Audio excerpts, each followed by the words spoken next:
এয়া অসম চৰকাৰৰ বিত্ত স্বাস্থ্য আৰু লোকনিৰ্মাণ বিভাগৰ মাননীয় মন্ত্ৰী ডক্টৰ গোলাঘাট জিলা প্ৰশাসনৰ হৈ তেখেতক উষ্ণ আদৰণি জনাইছোঁ আৰু তেখেতক এখনেই ফুলাম গামোচাৰে সম্বৰ্ধনা জনাবৰ কাৰণে গোলাঘাট জিলা প্ৰশাসনৰ হৈ গোলাঘাট জিলা উপায়ুক্ত মাননীয় বিভাস চন্দ্ৰ মোদী ডাঙৰীয়া অনুৰোধ জনাইছোঁ।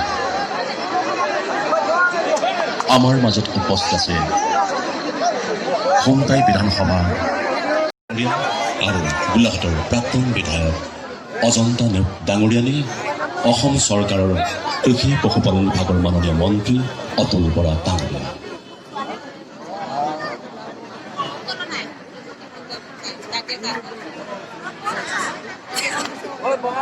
মঞ্চত উপবিষ্ট সন্মানীয় অতিথিবৃন্দক একোখনকৈ ফুলাম গামোচাৰে সম্বৰ্ধনা জনাবৰ কাৰণে গৌৰী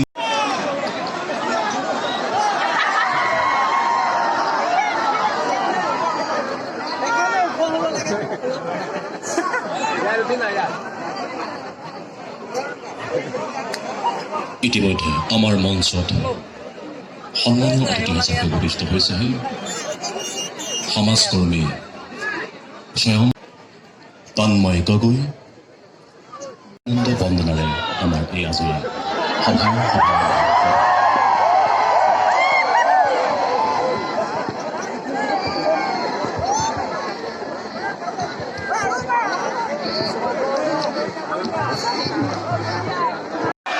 তেলে মোৰ লগত একেলগে ক'ব লাগিব ভাৰত মাতা কি, ভাৰত মাতা কি, ভাৰত মাতা কি।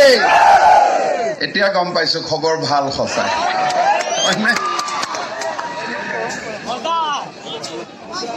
আজি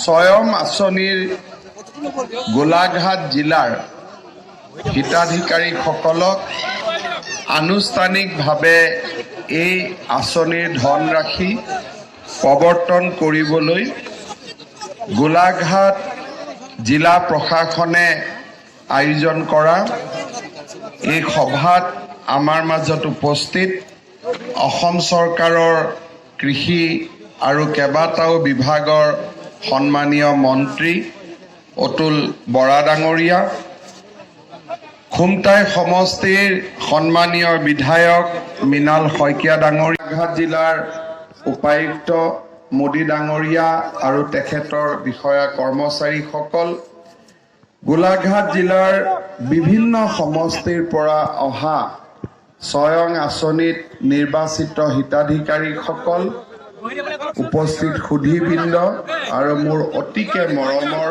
যুৱক যুৱতী বন্ধু বান্ধৱীসকল, আজি আমি অসম চৰকাৰে যোৱা বছৰৰ বাৰ্ষিক বাজেটত ঘোষণা কৰা আন এটা আঁচনি সফলতাৰে ৰূপায়ণ মহোদয়ে চেক প্ৰদান কৰিছে।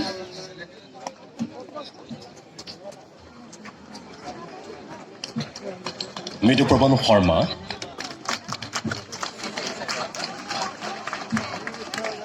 মৃদুপ্ৰৱণ শৰ্মা,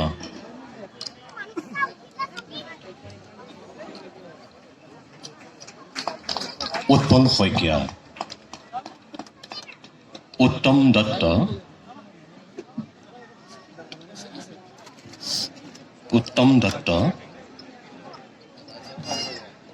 সিদ্ধাৰ্থ শংকৰ হাজৰিকা,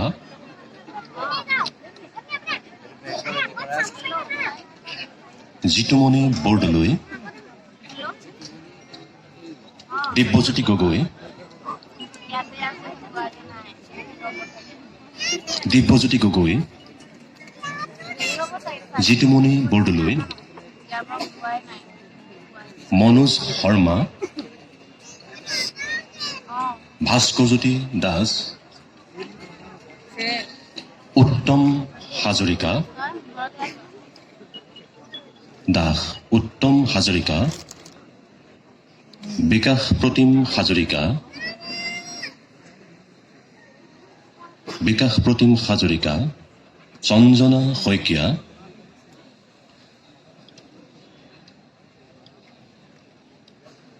ৰাজেশ গোস্বামী,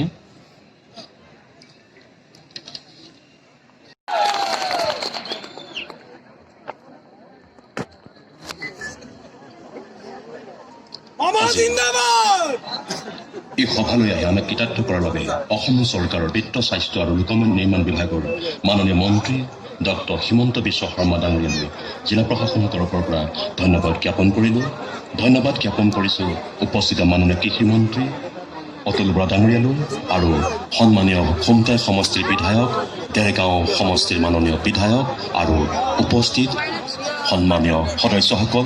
আমাৰ আজিৰ এই সভাৰ অন্ত পৰিব এটি অসমৰ জাতীয় সংগীতেৰে।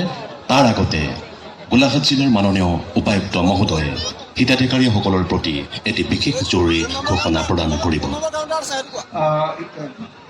নমস্কাৰ। যিহেতু মন্ত্ৰী মহোদয় ইতিমধ্যে আপোনালোকক এনাউন্স কৰিলে যে একাউণ্টতে ট্ৰান্সফাৰ হৈ যাব 24 ঘণ্টাৰ ভিতৰত, তো কাৰোবাৰ কিবা অসুবিধা থাকিলে আমি আপোনালোকক যেনেকৈ বাৰে বাৰ ফোন কৰি আজি ইয়াত মাতি আনিছিলোঁ, আমি 24 ঘণ্টাৰ পিছত আপোনালোকক ফোন কৰি খবৰ ল'ম পইচা সোমাইছেনে নাই। ইয়াত আৰু চেংচন লেটাৰ ল'বৰ কাৰণে ৰৈ থাকিব নালাগে। আমি যদিও বনাইছিলোঁ, মূল উদ্দেশ্য আছিল টকাটো দিয়াৰ। ছাৰে যিহেতু সিদ্ধান্ত দিলে আৰু গুৱাহাটীৰ পৰা কনফাৰ্ম কৰিলে যে এতিয়া এই মিটিঙৰ পিছত তেওঁলোকে টকা ট্ৰান্সফাৰ কৰিব, আপোনালোকে ইয়াত অপেক্ষা কৰিব নালাগে। সেইকাৰণে মন্ত্ৰী মহোদয়ক মই ধন্যবাদ জ্ঞাপন কৰিছোঁ আৰু আপোনালোকৰ সহযোগিতাৰ কাৰণে ধন্যবাদ জ্ঞাপন কৰিছোঁ। এতিয়া আমাৰ জাতীয় সংগীত পৰিৱেশন হ'ব। আপোনালোকে স্থিৰ হৈ জাতীয় সংগীতৰ প্ৰতি সন্মান ৰক্ষা কৰি এই অনুষ্ঠানটি সমাপ্ত কৰিব বুলি আশা ৰাখিছোঁ। ধন্যবাদ।